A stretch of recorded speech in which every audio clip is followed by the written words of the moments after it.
For those of you who haven't attended or been on with us before, the Healthy Hopeful Community Collaborative is a unique group in that it's a culmination of different leaders, organizations, community leaders, and folks who are trying to bring change in the community.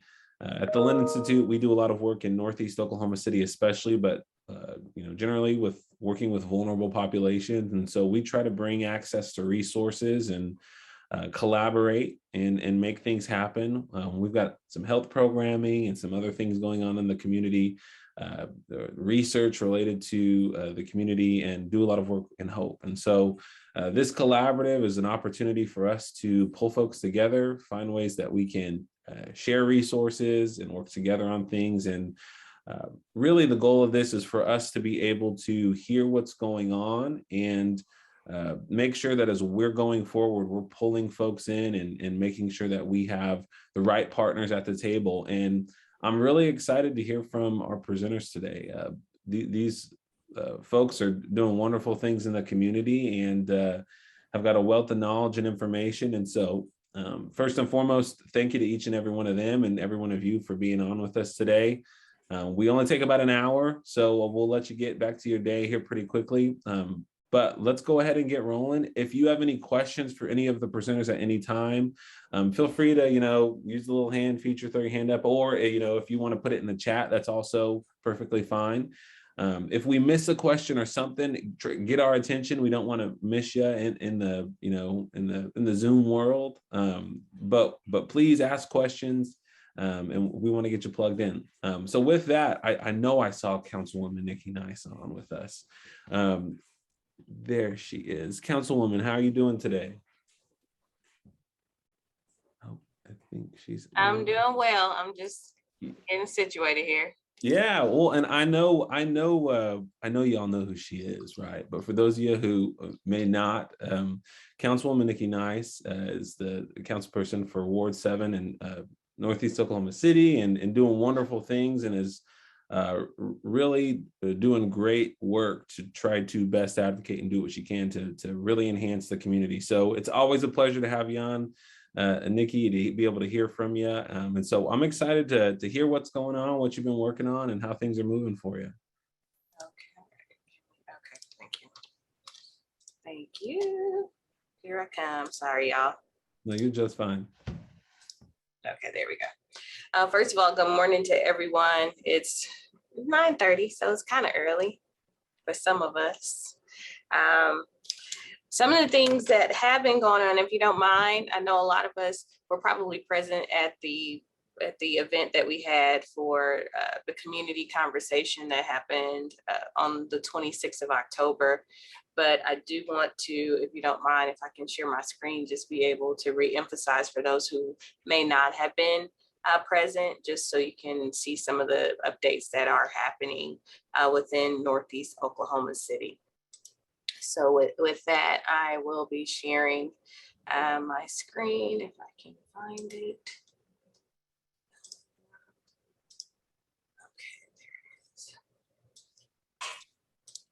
And one of the main things, of course, there's so much happening within Northeast Oklahoma City pertaining to the things that we're trying to do, focused on development, focused on innovation district, focused on MAPS 4. So those are the guiding principles that we're trying to look at, how we best serve our community members in this space. So one of the things that we did touch on was the subject of MAPS 4. So I will bring that to you all. And for those who may or may not know, and thank you to all of our voters, we did pass that in December of 2019. But the reason I bring that up is because there are specifications and specifics to Northeast Oklahoma City in the means of $100 million being invested within Northeast Oklahoma City and far Northeast Oklahoma City, of that billion that will be invested in MAPS 4. So as you can see with the program overview, these are the programs. There are 16 projects, but as far as our programs, we're looking at the Civil Rights Center, the community connectivity, innovation district, venues, and neighborhoods. And there will be subcommittees. We're working in the process now of appointing those members to those particular subcommittees. We do have our Maps 4 Advisory Board member, who is Dr. Monique Bruner. And a lot of you may or may not be familiar with her. And she is employed with Rose State College. So again, we're working through a lot of the different spaces of what this is going to bring for our community within Northeast Oklahoma City. And for those who may not know, this is just kind of an overview of the process. We have this year created for this particular maps, we do have a Maps 4 trust because of operating funds that will be needed for this particular venture, for different spaces that will need money to continue in perpetuity for those projects to exist.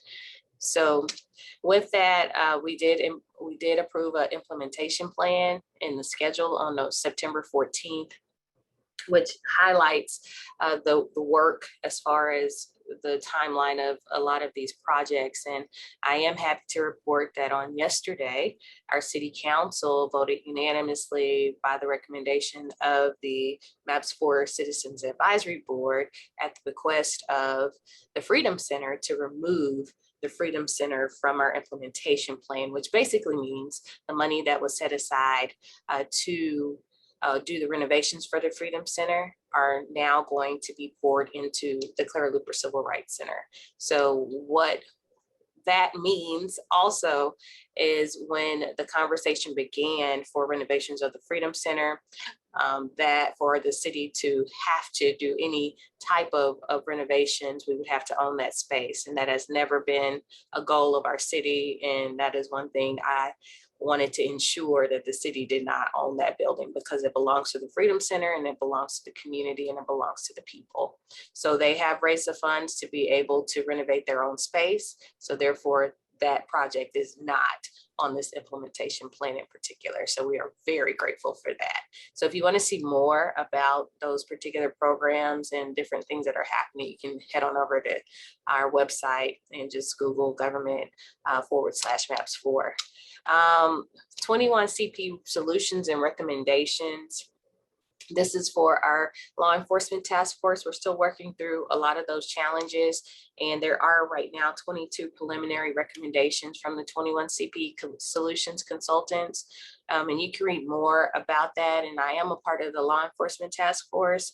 So these are clearly things that we're working on in the realm of criminal justice reform, social justice, and especially for our residents that live within Northeast Oklahoma City that are fearful of the potential of police and what has happened in the past. So trying to mend those relationships better and make it better for community as well as police. We want everyone to be safe when we're dealing with police and community safety, and public safety is supposed to be for the public. So that's the preliminary recommendations. You can view those now. We're waiting for the final recommendations, which should be coming here within the next month or so. Some other projects that we're looking at, and these are some of our public works projects. If you have or have not seen or know, around the area of Northeast 23rd to 36th Street, we are doing some residential street resurfacing. So that project began in August, and now it should finish in late April. So we are excited about the possibility of less potholes in the neighborhood. Yay, exciting. And as you see, from Northeast 36th to 50th, there is a project that's under construction already with just the street resurfacing, but there's also one that is underway for resurfacing and drainage improvements. So those damaged concrete panels are getting fixed. So it's bumpy now. Hopefully that will change as soon as all of this is done. And if you've seen those huge manholes, that's part of the drainage that we are working to fix right now. And we're looking at streetscape for Northeast 23rd Street. And I bring that up because also in Maps 4, there is a commitment of one, bus rapid transit for Northeast 23rd Street, as well as Martin Luther King, to come online within the next 10 years, as well as for us to have the Clara Luper corridor improvements along that area. So that's I-35 to I-235. So we're already working on a streetscape with Better Streets, Safer City. So this will also be culminated with that project as well. So we're looking at a brand new way for us to reimagine Northeast 23rd Street, as well as bringing in art, installation, murals, all the different things that we know that this area can be and to bring. So our Parks Department, a lot of you have or may not seen the James Eastwood Golf Clubhouse. It is expected to be pretty much on the end of completion as far as being built. We're working on more art and mural to honor Jimmy Stewart, especially for the generations that my generation and some that will come after us who have no idea who Jimmy Stewart is. And he was a pillar in our community and civil rights agent, and his legacy is to be acknowledged. So you will be able to see a lot of different murals and different pictures within the Jimmy Stewart Golf Clubhouse that will commemorate the legacy of Mr. Stewart.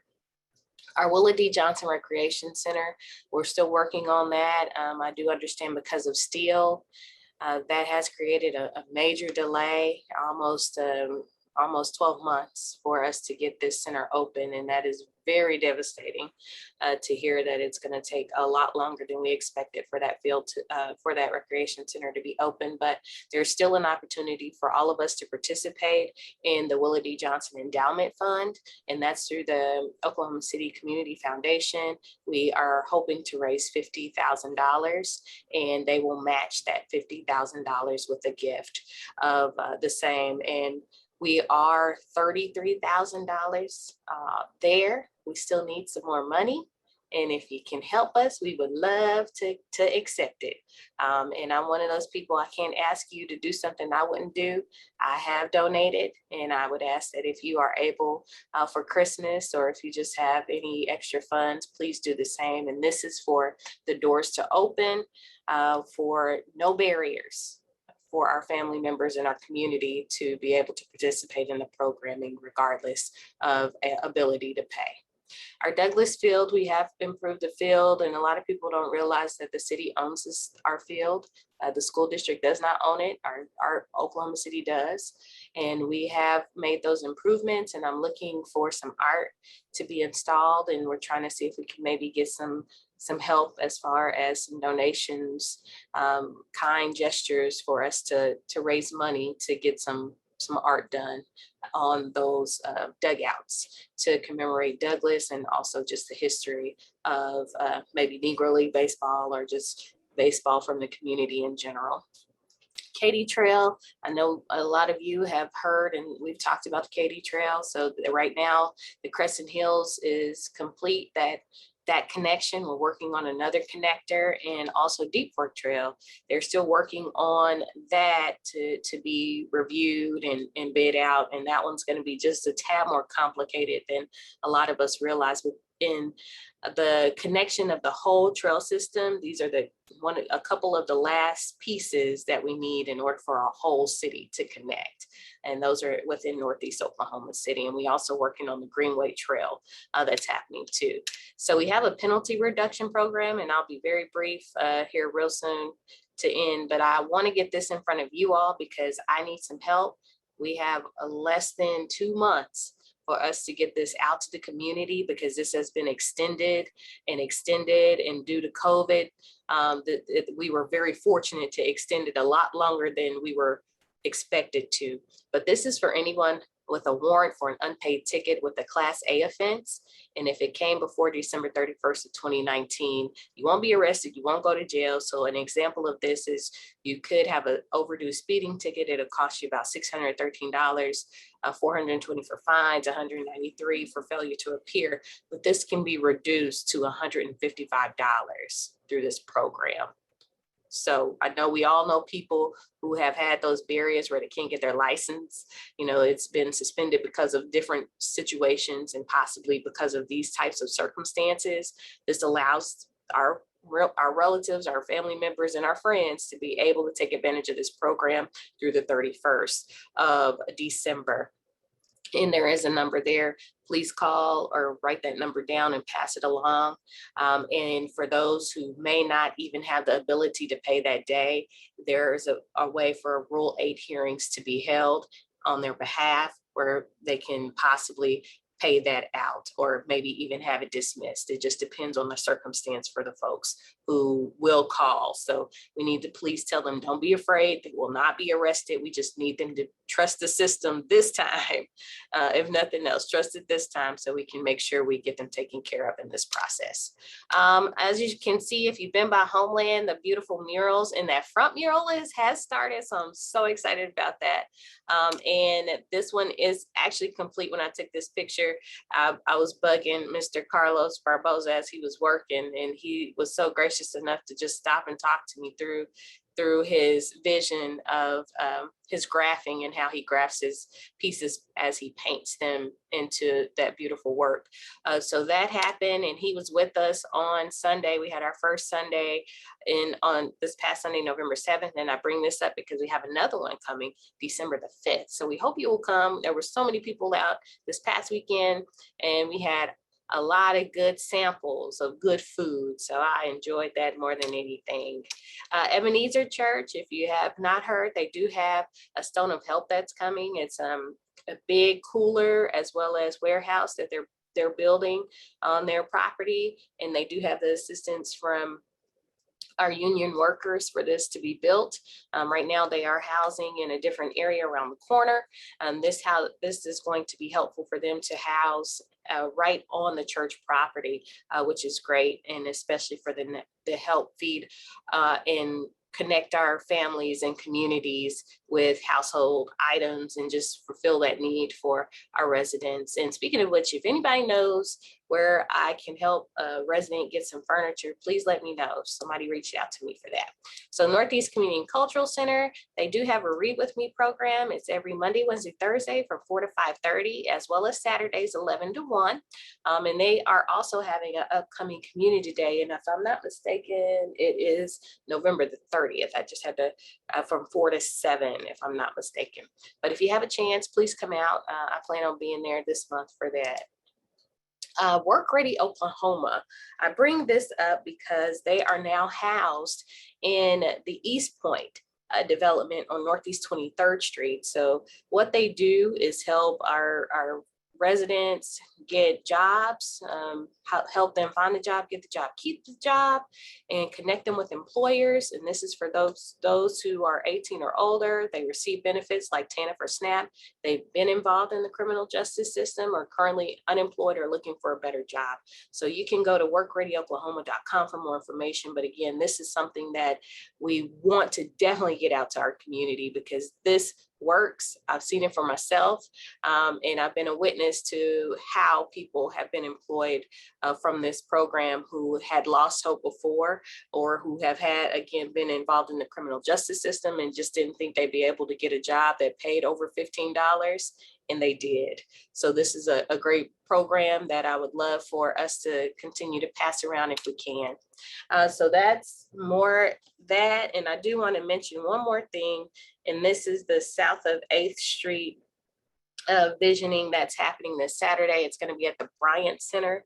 And this is for us to reimagine with Innovation District coming on, some things to make sure we keep culture and historic places in place and not displace our community, but it starts with those conversations. So I can get more information on that to you as well and make sure we get that passed out to share with everyone else. So I appreciate your time and thank you very much.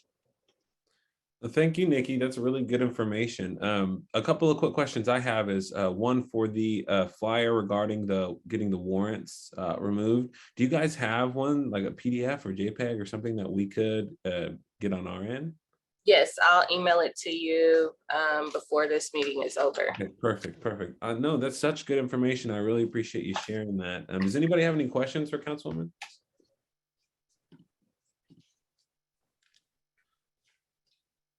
Well, Nikki, we always appreciate having you. It doesn't seem like you've had a bunch going on recently, right? You just, I'm kidding. Yeah.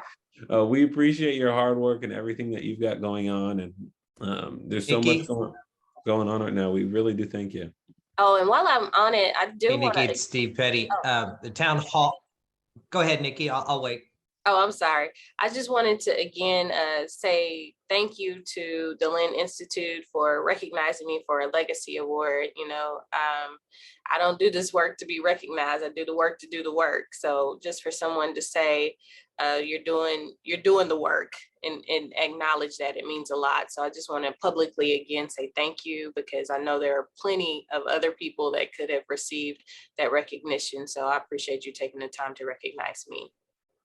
Hey, Nikki, it's Steve Petty, and well-deserved because of all your support and everything you've done for the community and letting us help as well. I was going to ask you, the town hall that you had last month, you had mentioned that you were going to try to do these on a fairly regular basis. Have you got another one scheduled at this point? I don't have a date, but we are looking at January, and I've already had quite a few folks reach out to me asking if they could talk about what they have going on. So clearly there's a great connection of community wanting to gain the knowledge of what's happening, as well as folks wanting to connect and give that information to the community. So we're looking at January, probably the latter part of January. And one of the things that even for us, for this last one we had, the goal for others was to just blast it out everywhere, but we're still in COVID. So that's not, to me, that's not safe. I just did not want to do that in that manner. So it'll still be with an option for people to view it online, as well as if they want to be present, but make sure they have that information. And if for those who were there, the presentation is on the okc.gov Ward 7 website if you want to look at that again, not my presentation, but the overall presentation. Thank you. Thank you. Yeah, well, once again, Nikki, thank you so much. We really appreciate you. And yeah, if you could or were willing to share the flyer, the information that she's got, you know, please do. I had heard that some time back, but that sounds like an incredible program. So we'd like to get that information in as many hands as we possibly can. With that, once again, thank you so much, Councilwoman. The next gentleman we have on with us today, I'm excited to hear from. I've been interested to hear about what the work that they've got going on. I just saw him. There he is. George Williams, how you doing today? Good. How are you, sir? Doing so well. George is the chairman of the Alpha Community Foundation of Oklahoma, and they've got exciting things going on and good work. So George, I'm excited, as I'm sure other folks on the call are excited to hear about the work you're doing and what you guys have got going on as an organization. Sure, thanks. Again, my name is George Williams. I am the chairman of the Alpha Community Foundation of Oklahoma. Recently, in partnership with the local alumni chapter of Alpha Phi Alpha Fraternity, we purchased a vacant school building in Northeast Oklahoma City. It's the former Garden Oaks Elementary School at 3401 Northeast 16th, and we have plans to convert that facility into a community center. So we're in the early stages of fundraising, but some of the things we want to have in that facility include a community library, computer lab, business incubator space, classroom set up for mentoring, tutoring, and enrichment programs centered around STEM education. We'd like to have a recreation area for neighborhood students, a multi-purpose room that can provide free activities for community members, including martial arts classes, dance classes, music and exercise classes as well. We want to have a community garden. Our foundation's 4 leadership pillars are civic engagement, educational outreach, community service, and health and wellness. And specifically around health and wellness, we know that Northeast Oklahoma City, and specifically the zip code where this facility is located, has some of the worst health outcomes in the city, whether it be infant mortality, cardiovascular disease, strokes, heart attacks, diabetes, hypertension. And so our goal is to design programs to help improve some of these health outcomes. So we want to establish a community wellness program, educate community members about food and nutrition impacts on health, offer weekly exercise and nutrition classes focused on seniors and family.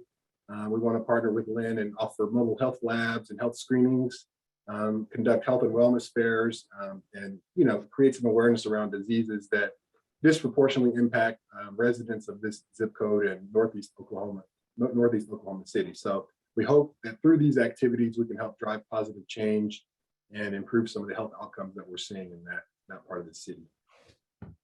You know, that's very exciting, George.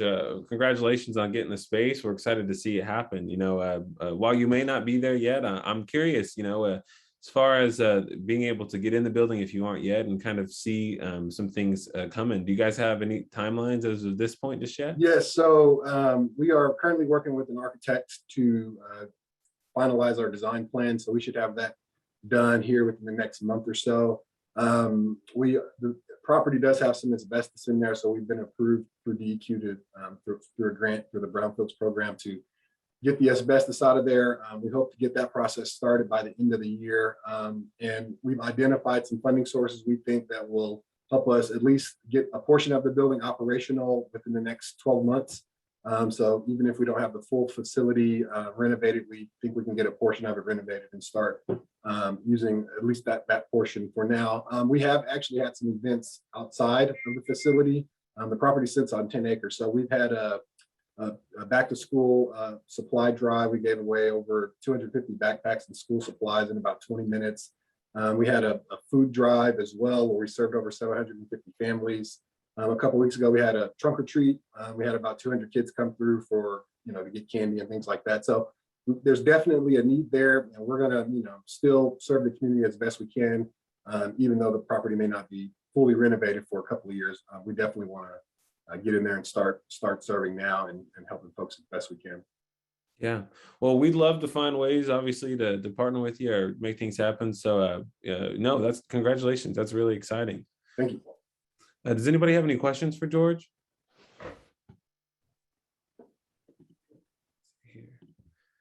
And then, George, one more time, could you share the address? 3401 Northeast 16th. It is about a mile east of I-35, near the Bryant Center. Okay, great. Yeah. Well, go ahead. I think I saw somebody wanting to add something. Is that you, Steve Petty? Yeah. Hey, George, it's Steve Petty. Thanks for being on. We're excited about this. Are you looking as far as partnering with any of the other agencies that are doing similar type programs and such, like that you were talking about? I know you and I had a brief conversation with Ken Lawson a while back. Mm-hmm. Yes, we definitely want to partner with Lynn Institute. We have some other nonprofits that are doing work in the community that need space to operate out of. We want to work with some of those groups and provide that space for them. So yeah, we're open to working with all different types of groups, as long as they fit under those leadership pillars. Working with whatever groups that are doing work in that part of the city to make a positive change and a positive impact on the folks that are living over there. Great, thank you. Yeah, that's wonderful. Yeah, well, if anybody has any other questions for George, I'd love to connect you. So if you do, put the info in the chat. George, is it okay if we throw your email in the chat if anybody's interested or wants more information? So yeah, I'll get that dropped in the chat here momentarily. But George, thank you so much. It's exciting. Anything we can see coming into Northeast to build upon a lot of the work that organizations that are in the community are doing is always wonderful to see. So thank you for being on with us, and we appreciate you sharing today. Thank you for having me. Let's see here. This next presenter we've got, it's been cool to get to know him. He's doing some really great work at an organization that has been in Oklahoma City for a long time. Anthony Stafford, who is the Senior Program Director of Early Childhood Services at Sunbeam Family Services, is doing great work, and Sunbeam's got a lot of wonderful things going on. So we were excited to ask Anthony if he could be on with us to talk about the work that they've going on. So Anthony, it's good to see you. Oh, I think you might be muted. Sorry about that. Good morning, Anthony. Good morning to the group. Basically, just kind of want to introduce myself to the group. As Anthony stated, I'm the new Senior Program Director for Sunbeam Family Services, working with Paula Gates and Sarah Ray Hall. I think you all may be familiar with her. So I've been in my position for about 4 months. I've been doing the work for many, many years and excited to be with Sunbeam. So the big thing that we have going on right now is we just launched our redesign for Oklahoma City. We're going to be dividing our early childhood services program into 4 quadrants in Oklahoma City, which will kind of put us in a position to do some great things in each of those 4 quadrants, one being in the Northeast, Northwest, Southeast, and Southwest. The basis of our work right now is really kind of happening in the northeast part of Oklahoma City with the Edwards Elementary School project. We finally got that project underway, and we're looking to serve the 0 to 3 population in early childhood. We'll have a total of about 7 classrooms there, and just working to be embedded in that community and provide services for that 0 to 3 population. We know in the Oklahoma City area, there are about 12,000 children that are not served in early childhood. And so, you know, that's a lofty goal, but that's one that we're trying to reach and obtain in terms of serving the populations that we need to serve. The other thing that we've got going on is we have the groundbreaking for another early childhood education center, Metro Tech, that happened on October 12th. So we'll be going into that community as well, and just restructuring our entire organization to meet the needs of the communities that we can in Oklahoma County for that 0 to 3 population. 5 of our facilities are Sunbeam run facilities. We have what we call 10 other partner facilities that we contract with in terms of family childcare homes and other childcare partners that we have. So we've got a lot of exciting things going on at Sunbeam, and just trying to kind of move the needle in early childhood and be that leader in that milieu. So I appreciate everybody giving me the opportunity to kind of speak with you this morning. Yeah, no, we're glad to have you on. As far as, and I know, you know, with these projects, it's hard to know, but is there any sort of, you know, estimated timeline or things related to Edwards and you all being able to get classrooms rolling over there? Yeah, we have a timeline, but I'm afraid to put it out there with everything that's going on in terms of production and materials and things like that. So we're just pushing as hard as we can to kind of, you know, get these facilities up and running. But I learned, you know, several weeks ago and months ago to stop putting timelines on things, man. Yeah, it just, you know, gets pushed. You're a wise man. You're a wise man. I totally respect that and understand that. No, we're excited. You know, we're obviously working with Tabitha, OKC Beautiful, Total Environment, Oklahoma City Community Foundation, and we're building that pocket park on Tabitha's grounds over at that corner. And so we're excited to see it coming, Edwards, and I think you guys are going to be great stewards of that building and make really good things happen over there. So it's really exciting to see, especially to be able to embed in the community just so well. I think you guys are going to do a great job. Yeah, well, thank you, Anthony. Appreciate it. Does anybody have any questions for Anthony? Hey, Anthony, could you talk a little bit about what sort of services you guys provide to the 0 to 3 population? Yeah, really, it's just kind of based in the early Head Start services. So it's really a comprehensive program in terms of, you know, serving the entire family. So whatever the needs of the family are to make the child be successful, in terms of, we have family partners or advocates that work with the family and to kind of meet their basic needs if they're having struggles in those areas. We have education managers that implement our curriculum, which is the creative curriculum.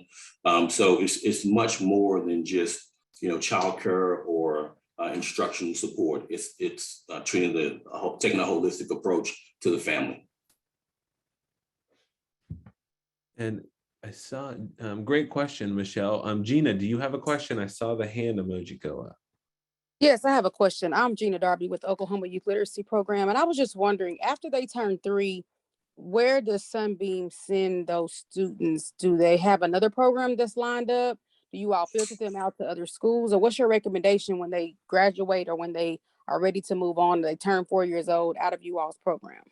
Yeah, Gina, that's a great question. We do have a relationship with the Oklahoma City Community Action Agency, and they're really the provider in Oklahoma County for Head Start services should they need to move on to, you know, other care. Also, obviously, we work with, you know, other childcare facilities as well. And we really start that transition process at about, you know, 2.6 years of age, and then try and work with the family to kind of see what their needs are moving forward, and then our partnership with Community Action Agency of Oklahoma City. Yeah, great question. Thank you. And I may want to link up with you on some things, because we are a private school as well, and we provide education in smaller settings. We just received the Lindsay Nicole Henry Scholarship as well. And it may be somewhere for some kids that can't go into those bigger classrooms. So maybe we're able to talk to you later. And if I can get some contact information on you, I would greatly appreciate it. Thank you. Yeah, absolutely. Would love to kind of link up and do that. And I will, if it's okay with Anthony, put my contact information, email in the chat for everyone. And certainly just reach out to me, Jenny, and we have to set up something to talk with you about it. Yeah, and if I'm correlating correctly, this is Gina Darby, who is the CEO and founder of the Oklahoma Youth Literacy Program, as well as the Infinity Generation Generals Preparatory School. Is that correct, Gina? Did I quote you accurately? Yes, sir. You said it exactly correct. That's true. Perfect. Well, we appreciate your question. And yeah, let's get you connected. Let's get you linked up. That's wonderful. Thank you so much for your time. Thank you. Yeah, while we've got him on, does anybody have any other questions for Anthony? I'm sure there's some fans out there, and I know I got to say this, but Anthony's a former OU football star. I can't go without mentioning that. So every time I see him, I've got to get his lowdown on the recent week and what's gone on. So I'm sure he's excited for what his team's doing right now. But Anthony, we appreciate you being on with us. I appreciate that. And Boomer Sooner, man, we've got a big one coming up this weekend. A little disappointed in our ranking right now, but yeah, I played back in the mid 80s. And so, obviously I have an affinity for it and follow it closely. And we have some good conversations about, OU football. So thanks, Anthony. Yep, likewise. With that, we've got one more presenter. If you guys have any questions for any of the presenters who have been on, put them in the chat. I want to make sure we get the emails in there. We're going to get George's email in there. I don't think I've dropped it in just yet. But make sure we get you connected if there's any further conversations we'd like to see happen. But lastly, our next presenter, who I'm really excited to hear from as well, is Miss Denyvetta Davis. What's funny about Denyvetta is I see her everywhere, right? If something's going on in the community, Denyvetta is there trying to build upon the good work going on. And we were able to connect recently, and just got to hear about all the wonderful things she's working on. And so for you guys to know, Denyvetta Davis is a community leader, right, in all facets. Today she's with us as the kind of the leader behind the Northeast OKC Neighborhood Coalition. And so I'm excited to hear about her talk about that. But Denyvetta, thank you so much for being on with us. I'm excited to hear from you and kind of be able to allow everybody to kind of hear the work that you guys have been working on. Well, thank you so much. I appreciate the opportunity to share what's going on with the Northeast Oklahoma City Neighborhood Coalition. So we're a space, a collaborative space for neighborhood leaders, association leaders. In some neighborhoods, that's traditionally the president or the designee, or it could be a team lead, leadership, a team that makes up the coalition. So we come together to share information, communicate what's going on within the community, share resources, to provide a united front in whatever issues they may, be occurring in the neighborhood. And to just, help neighborhoods that may be wanting to reorganize or start a new neighborhood association or organize a block or whatever it might be. So we have about 14 members of the coalition right now. 13 of those are presidents or designees or team leaders. And we have one that is an individual interested in forming a neighborhood. We have boundaries that we designated for now that could change from First to Wilshire and from Walnut to Sooner. Those are our boundaries right now. And our vision is safe, healthy, and flourishing neighborhoods in Northeast Oklahoma City. So we are excited about what's going on. We get a chance to share, anytime we get a chance to share information about what's going on with the coalition. We meet the second Thursday of each month at 10 o'clock. We're meeting via Zoom still. And we have an opportunity to provide space for anyone who's interested in sharing information. We can get information to the leadership of the neighborhoods, and then they can share that with the community. So we can do that pretty quickly. Councilwoman Nice recently had the town hall meeting, and we were able to share that information with the coalition members and get that word out to the neighborhoods rather quickly. So we are just doing some great things so far. We started back in January of 20, just kind of, starting the organization. And I think we had our first meeting in November, official meeting in November of 20. And so we're almost a year old that we've been meeting. And so if anyone on the call is interested in sharing information with the coalition and getting that information to the neighborhood or the individuals within the neighborhood, feel free to contact us. You can attend, if you want to attend our meetings to share specific information, feel free to do that as well. Yeah, thank you so much, Denyvetta. I thought, as we were, meeting, as we talk about our work and what we're trying to do, I'm really excited about being able to connect with you. When we have health programs or things going on in the community, we really try to be mindful of getting the resources directly to folks in the community. And so to be able to get you that information, I think is going to be fantastic to best disperse it. So I appreciate you for being on and sharing with us. Thank you. Does anybody have any questions for Denyvetta?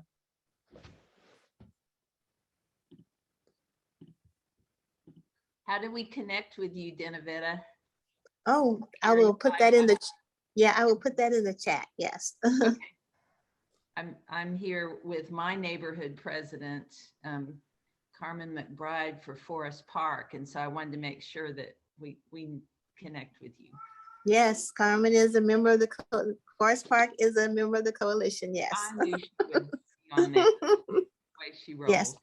Thank you. Yeah, there are about 20 neighborhoods, active neighborhood associations, according to our research, and so we have 13 of those, and so we've already communicated with the remaining, and so some haven't been active during COVID, and so we're hoping that all of them will become members of the coalition. Do you have any from Kristen Hills by any chance? We don't, and I'm at home and there's a train, so. Oh, that's okay. That's okay. I understand. Because I'm a volunteer with Restore OKC, and they are very involved in the community. And I just wondered if it had gotten to a point where they had maybe reached out to you, but I know they're in development. So I will share your information. Anthony Taylor, who is the director of community at Restore, and make sure that he has you as a resource. We are very much involved with Restore. If you go to the market, okay. If you go to the market on 23rd, you look at that east window, you'll see logos of some of the neighborhoods. Yes. And so those are members of the coalition. Yes, so we're very much involved. Okay, just want to make sure y'all are connected.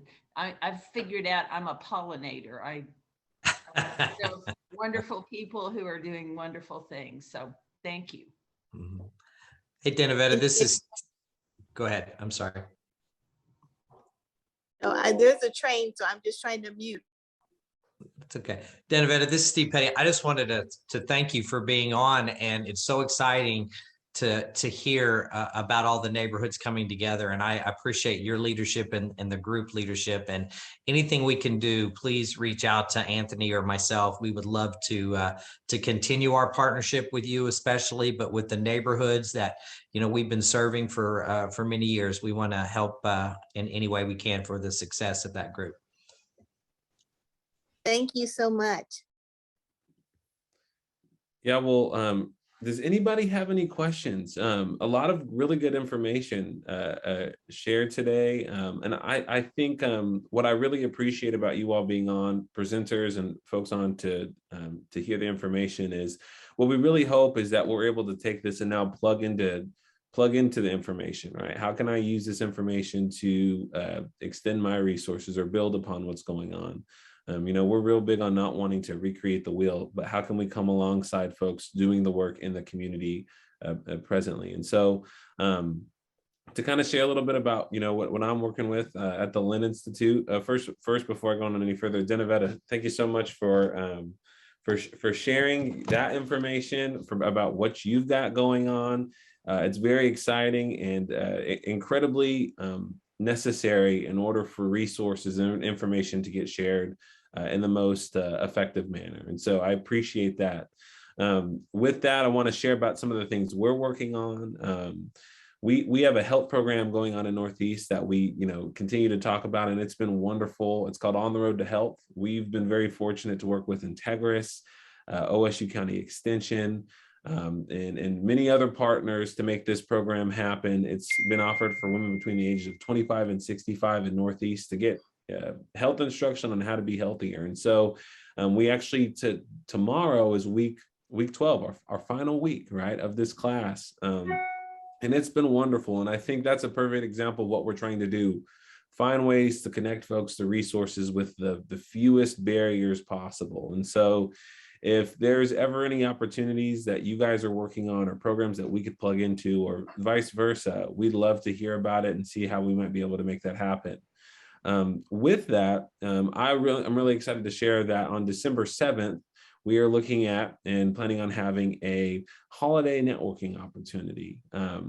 With all that's been going on, and even in this short Zoom call, it's been so nice to see everyone. And so what we're looking at offering, and we'd love for you all to be in attendance, is on December 7th at 11:30. You'll all get an invitation. We're going to be having a luncheon of sorts at the OSU County Extension Office. Oh. And it's right by the Oklahoma City County Health Department off of 63rd. We'll get the information in your inbox, but it'll be an opportunity for you to come by and meet many of the folks that are on the collaborative and a part, exchange information, talk about what's working or going on, the work that you're doing, and hear from some folks in the community. So we hope you'll join us. We think it's going to be a wonderful opportunity for you to win it, maybe a giveaway of sorts, and to hear about and see the space that we've been doing this On the Road to Health class at.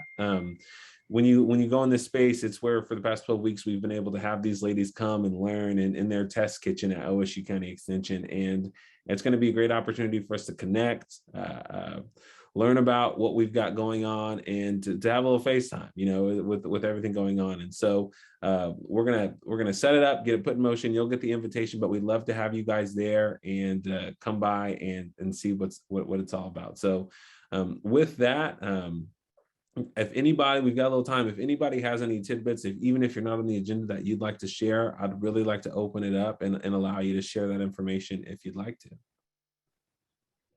I like silence. It's okay. Yeah, silence is a necessary part of life, right?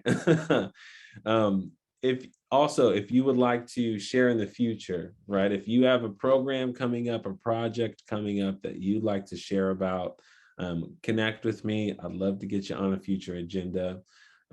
Otherwise, really, thank you guys so much for being on with us and connecting with us. Oh, Terry, I think you wanted, is that you, Terry? Yeah. Yeah, just two quick commercials. If anybody is, okay, so I graduated from Northeast High School 50 years ago, and as many of you know, it's no longer, but Class in SAS has created a legacy project. And if I have any fellow Vikings on this call that would be interested in working on that legacy project, would you contact me? And I would love to bring you up to speed on what's going on. The district is leading this project. And then my other commercial is just very, very brief. And I apologize ahead of time if it's inappropriate, but I just feel compelled to share this. There's a prayer vigil every evening at 6 p.m. at the Oklahoma History Center outside. So please join if you can. Thank you. Thank you, Terry. Of course.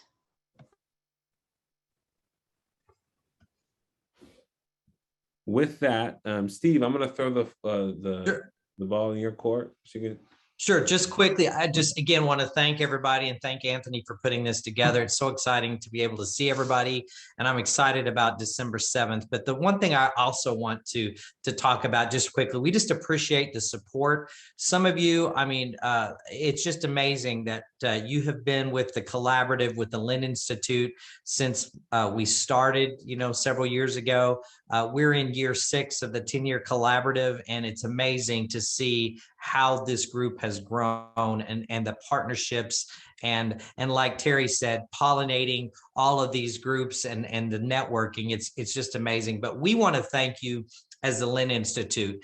Angela, who does our all of our studies and our assessments. Steve Haynes, he's the beauty behind the camera. A lot of wave, Steve, so they know who you are. We've got Corey Osborne, who's a contract worker. She's been helping us, volunteering and helping.